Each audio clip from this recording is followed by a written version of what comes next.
Pozdrav ekipa, Osijek i Rijeka su jučer svoje protivnike u Europi pobijedili sa 1-0 te sa lijepom prednošću ulaze u uzvratnu utakmicu za tjedan dana. Lijepo je konačno vidjeti takav učinak naših klubova, no realno oni su bili favoriti, tako da imamo tu o čemu i pričati. Pokušao sam pratiti obje utakmice u isto vrijeme, pa ćemo danas malo reći nešto o svakoj od utakmica, prokomentirati Osijek i Rijeku i donijeti neke zaključke. Prije nego krenemo, lajkajte video, pretplatite se na kanal ako još niste, idemo lagano prema 10.000 pretplatnika. Hvala i članovima kanala Florijanu, Ivanu i Zeki. I mi možemo krenuti na posao. Dakle, malo sam ipak bolje ispratio utakmicu Osijeka jer je ona bila na televizoru, na laptopu sam imao utakmicu Rijeke i to je dosta ištekalo i tako dalje. Ali sam se trudio što više pratiti i tu utakmicu i mislim naši klubovi su u obje utakmice bili favoriti i Osijek i Rijeka imali su taj posjed, no meni je Rijeka pogotovo djelovala poprilično onako, ajmo reći jalovo, nekako mi nisu uopće djelovali uvjerljivo jer ja sam nekako mislio da će to ići puno lakše, znao sam da će se oni mušiti sa zabijanjem prvog gola, ali nakon toga sam kao i protiv Rudeša očekivao da će se nešto desiti, da će ovi zabiti još par komada, ali to se bome nije desilo. A dakle, mislim sve jasno, u prvom poluvremenu Rijeka je bila dosta bolja, imali su par šansi, Janković je odlično zabio onaj gol i jednostavno je potvrdio da ima jako dobar i precizan udarac i stvarala je Rijeka tu šanse, imao je Fruk onu šansu u 6. minuti, imao je tu i kasnije Fruk jedan udarac izvana, Obregon je imao onu jednu šansu. Mislim da je Rijeka stvorila dovoljno šansi da zabije još pokoji pogodak, ali jednostavno nije to baš išlo. Dakle, ako pogledamo samo statistiku prvog poluvremena, Rijeka 11 udaraca, 6 u okvir, Dukadžini 1 udarac bez udarca u okvir. Ali ne znam, čak sam očekivao možda je malo veći posjed Rijeke.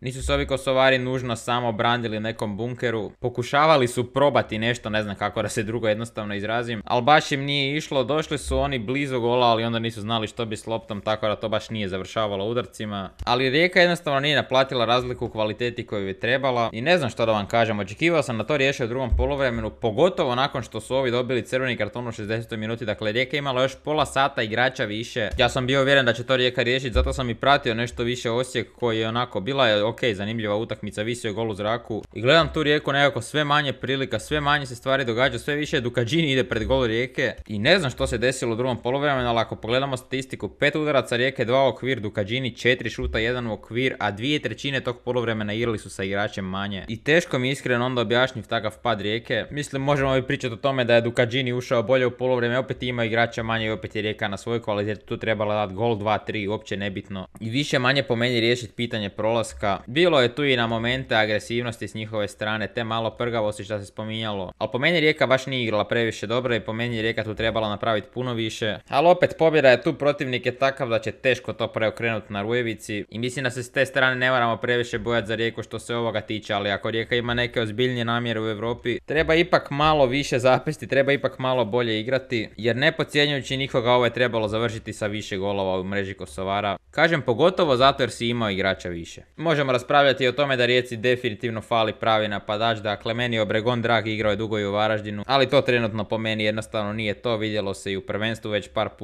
par put kad je startao. Solidan je on u igri s loptom, može on zagraditi, povući loptu, dodat, solidan je u tom dijelu igre, ali jednostavno kad treba rad gol. Tu se nekako previše muči, što se ove njegove asistencije tiče, to je čisto u redu, ali tu kažem, tu je solidan. Ali ne znam, Rijeci fali golova, imaš Jankovića, Fruka i ostalu ekipu koja će si dovesti do gola. I Rijeci treba gol getter i po meni Rijeka to mora riješiti. Bio to Ivanović koji je došao iz Salzburga ili neki drugi igrač kojeg ćeš dovesti ili će se Obregon nekako proburiti tu svoju golgetersku formu, ne znam. Ali treba im to i fali im još malo to u napadu, treba im da se još to sve skupa uigra. Fruk mi se opet činio ok koliko sam uspio ispratiti, ali njemu je falio taj završni dodir, završni potez kojim bi zabio gol ili nešto napravio. Tako da sve u svemu po meni može to i dosta bolje. Ipak mislim da treba pohvaliti i Jankovića koji je imao par zanimljivih driblinga, zabio je taj pogodak, bio je još par puta blizu golu i kako je počela ova sezona izgleda da će on biti nositelj Rijekine igre, jer stvarno izgleda jako dobro i jako opasno. No mislim da je tu sve više manje riješeno, Dukadžini nije stvorio pravu šansu, mislim da će Rijeka na Rujevici ovu priču završiti i da nema jednostavno previše brige oko ovoga. Tu je profitirao i koeficijent i ajmo dalje. Dakle, što se Osijekove utakmice tiče, poprilično je to dobro krenulo, dosta me to podsjećalo na utakmicu protiv Slaven Belupa. Osijek je u prvih 10-11 minuta bio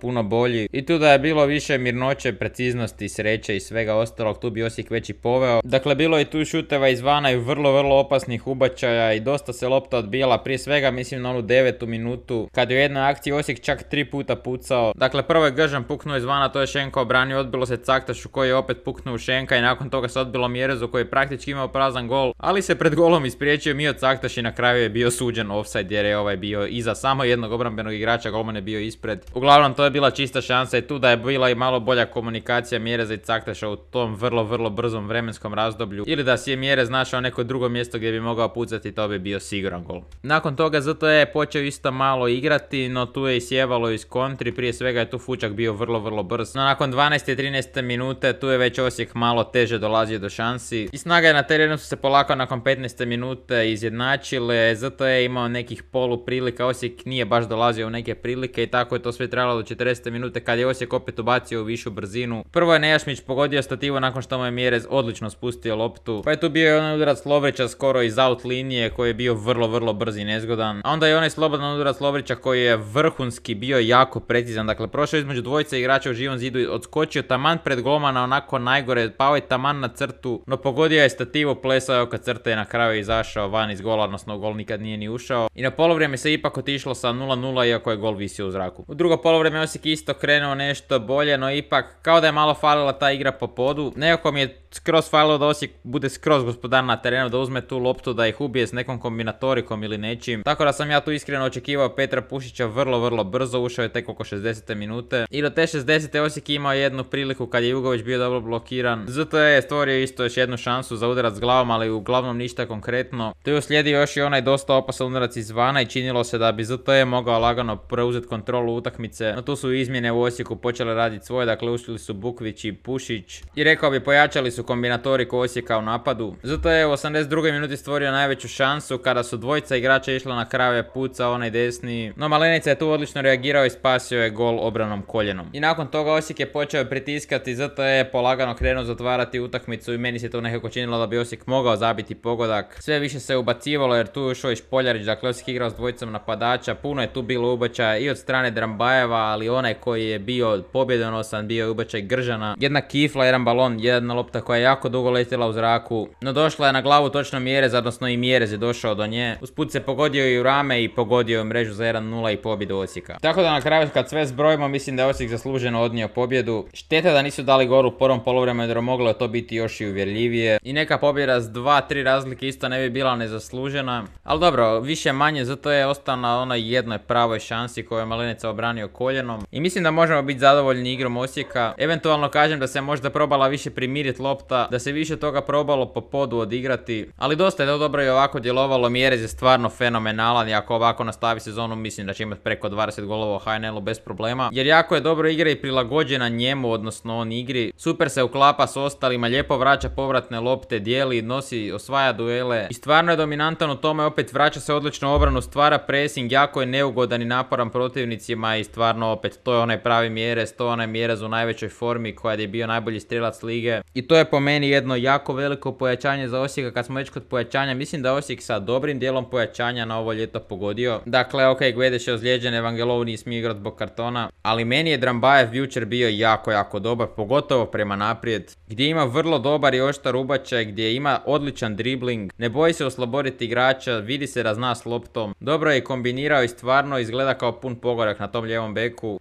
Krštijan je izgledao dosta dobro u paru sa Bralićem koji niti nije stoper, dakle kažem nije obrana Osijek imala previše posla. Petar Pušić po meni ima jako brzi oštar ubačaj, po meni je to stvarno odličan ubačaj, 2 puta je ubacio i to su 2 puta bile vrlo velike šanse. To je jednostavno onaj playmaker, onaj kreativni igrač s vicom u igri koji je falio Osijeku i mislim da su tu definitivno pogodili s njime. I izgleda mi, kažem, i zbog tog ubačaja i svega da ima to nešto u nogama, vjerojatno ima i brutalan udarac, ali dobro, to nas valjda čeka i u idućim utakmicama. Generalno mislim da možemo biti zadovoljni Osijekom, ali Osijek će ipak imati teži posao jer će igrati u gostima u Mađarskoj, ok, nije da je previše daleko, ali opet, ZTE je ipak nešto ozbiljniji protivnik, ipak je to momčad koji izgleda, liči na nešto, ima glavu i rep. Rekao bi da znaju što žele, tako da neće ovo biti nimalo lagano, nije to sve završeno, ali Osijek je na dobrom putu da prođe dalje, tako da i to je super. Što se potencijalnih protivnika Osijeka tiče, dakle Adana i Kluž su odigrali 1:1, igralo se u Rumunjskoj i tu nije ništa gotovo, nažalost je Kluž dobio taj pogodak u kasnoj fazi utakmice. Tu moramo jednostavno svi navijati za Kluž jer Kluž je po meni ne jači protivnik od Adane, a kad bi ih Osijek pobjedio u trećem pretkolu bili bi nositelji u četvrtom pretkolu, a čak bi i Aston Villa sad trebala ići među nositelje s obzirom da je Basel izgubio od Tobola, tako da bi tu status nositelja još više značio jer bi potencijalno mogao dobiti i jasnom vilu među nositeljima, ukoliko bi bio ne nositelj, a ako si nositelj onda i njih izbjegavaš. Tako da to je više manje to, da Hajdukovi potencijalni protivnici odigrali su 0-0, dakle Bejtar i Pauk, s tim da je Pauk promašio penal. I tu ćemo isto vidjeti u drugoj utakmici što će se riješiti. Pauk bi također nosio nositeljstvo Hajduka, ali opet Bejtar je dosta lakši protivnik. Ali dobro, vidjet ćemo. Što se koeficijenta tiče, jer znam da ste već par vas natipkali pitanje kad će video o koeficijentu. Bit će i znam da će to sad biti najtraženiji video i potrudit ću ga se izbaciti. Znam točno što ćemo raditi u tom videu, imam već koncept u glavi, samo to treba sve izračunati i posložiti. Ali uglavnom do ponedjeljka će vjerojatno biti. Ovim pobjedama Hrvatska je skočila na 20. mjesto na koeficijentu, što sam i objavio na YouTubeu na zajednici. Dakle, dobili smo jučer pola boda. Prestigli smo Šveđane koji su sad 21. Vrlo smo blizu Grčkoj, vrlo je realno da ćemo i njih prestići drugi tjedan. A za ovo ostalo ipak treba napraviti nešto konkretnije, nešto više, tako da o tome ćemo u onom videu. Uglavnom, kad na ovo od jučer pridodamo i pobjedu Dinama, za sad smo na 3 od 3 pobjede, sezona nije mogla bolje početi i možemo se samo nadati da će se to nastaviti u tom smjeru. Hvala vam što ste pogledali ovaj video, lajkajte ga ako još niste, pretplatite se na kanal, pišite mi svoje dojmove o jučerašnjim utakmicama, kako su vam se činili i svidjeli Osijek i Rijeka i hoće li na kraju proći dalje. Vidimo se vjerojatno sutra, ali nisam još skoro siguran, ali do tada pozdrav.